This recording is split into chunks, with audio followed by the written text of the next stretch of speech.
There are 3 wide receivers that I would draft in the next couple years. These are not the best wide receivers. These are receivers either entering the NFL draft this year or next year. 3 wide receivers I really, really love that are just underappreciated. They're diamonds in the rough.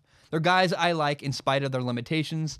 And these are guys I would draft later in the draft that I think are very, very interesting NFL prospects. The first one is David Sills, wide receiver from West Virginia. If you remember a couple years ago, when I was a kid, I think David Sills and I are the same age, actually. David Sills was a quarterback who got offered a scholarship to USC when he was 14 years old. Anybody remember that story? If you do, you do. If you don't, you don't. David Sills switched from quarterback to wide receiver. He now plays for West Virginia. He had 18 touchdowns last year, 15 touchdowns this year. He's a converted quarterback turned into a wide receiver. He's 6'4". He's really raw, but he is incredibly, incredibly gifted as an athlete. I love his ability to jump. He's great at jump balls. He goes after the football, and he's got a really good natural athletic ability. I look at David Sills and see a guy who needs to be molded, who needs to be developed, who needs better coaching, he needs better route running ability, but he's got a lot of potential. And so this is not a guy I would pick early in the draft. This is a guy I'd pick later in the draft. But if I'm a team that has the time and the patience to wait a year, to let David Sills sit on the bench, learn how to run better routes, get better coaching, I would absolutely draft David Sills because he's a freak of nature athlete that a lot of people I think might overlook in the NFL. And I don't know if the Steelers draft him, I don't know if the Patriots draft him, but a team like that, a team that's really savvy, especially the Steelers who are savvy with receivers, if the Steelers drafted David Sills, gave him a year to sit, learn behind the other wide receivers in Pittsburgh, he could be a fantastic asset down the road. The second wide receiver I want to talk about, I think is really underrated and very interesting as a prospect, is Hunter Renfrow, the wide receiver from Clemson. I love Hunter Renfrow. First of all, it feels like Hunter Renfrow has been at Clemson for like the last 20 years, since 2020. It's like, how long? Like, it feels like he's been there for 10 years. I don't know. The guy played with Deshaun Watson. He played with Kelly Bryant last year. Now he's playing with Trevor Lawrence.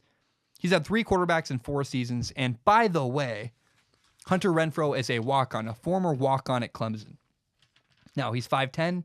He's not the best athlete, but he runs really, really good, very technically sound routes, and he's always in the right spot. He's not a great athlete. He's not going to be the guy you throw jump balls to. He's more of a gadget guy like a Julian Edelman, Wes Welker, but he's a really coachable person who walked on to where's he go to school? To walked on to Clemson. That's really fascinating. A guy who walked on clearly has a really good work ethic. And he walked on and then played for 4 seasons. If I'm an NFL coach, I absolutely want Hunter Renfrow as a part of my football team. He's a wide receiver I think is kind of underrated that I really, really find interesting as an NFL prospect.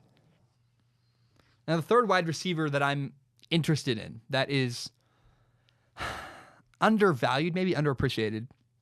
He's a guy, he's only a junior, and he will not come out till the 2020 NFL draft. It's Asop Winston Jr., a wide receiver from Washington State. He's a highly average athlete, right? He's not a great athlete. He's 5'11", 190. I mean, he's faster than me, but that's not saying very much. But this guy catches everything. Asop Winston Jr. is like a Hoover vacuum. You throw the ball in his direction, he finds a way to pull it in. And how is that not the most valued thing for a receiver? We fall in love with height and weight, ability to jump. Does he catch the dang football? That's maybe the most important thing. And Asop Winston Jr. catches the football basically every time you throw in the ball. At one point, he led college football in passes with the fewest drops. So like he had, I think, 47 catches and 0 drops at one point in the college football season. He still has the fewest drops, I think, in all of college football. It's unbelievable. He's a stud. Again, he's not going to enter the NFL draft until 2020, but Asop Winston Jr. is someone who is not a great athlete. He's not your number 1 wide receiver, but he's a guy I'd want on my team because he catches everything. He clearly works hard. He's had a really rough journey. He spent 3 years in junior college earning a scholarship to get to Washington State. Now he's got 2 years at Washington State. He's just an impressive person with a really impressive resume.